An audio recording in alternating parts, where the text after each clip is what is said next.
მეოთხე დღეს უკვე გადაგვიყვანეს გლდანში და იქ უკვე კინო დაიწყო.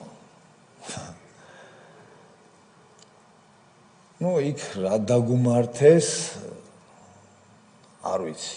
იმას ციხე არ ერქვა, ვერც ვერასდროს ვერ დავარქმევ გლდანის იმ შენობას ციხეს, ვერც სასაკლაოს ვერ დავარქმევ, იმიტომ რომ სასაკლაო ვიცი მე საქონელი სადაც შეყავდა კლავენ. ქალბატონოთია, იქ რა ხდებოდა და იქ რა გავიარეთ,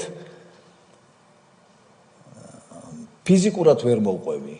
ბატონო სოზარ, ბატონებო, ფიზიკურად ამის მოყოლა არის შეუძლებელი. იქ რა ხდებოდა?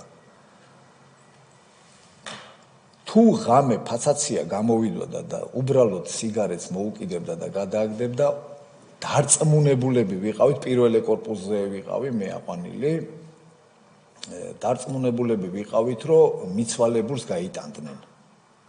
ფაცაცია დააზუსტეთ ვინ არის? ოლეგ ფაცაცია იყო რეჟიმის უფროსი.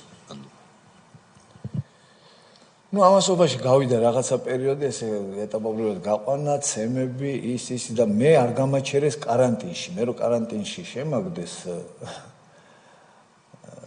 სადღაც 2 საათში უცბად ბერიტაშვილი, მეთქი ისევ მე ჩემს ბიძაშვილზე მაქვს აქცენტი გაკეთებული, რომ საერთოდ ან მე რა შუაში ვიყავი, მაგრამ საერთოდ ხო ის არაფერ შუაში არ იყო, რომ მეთქი რამე ხო არ დამართეს რა.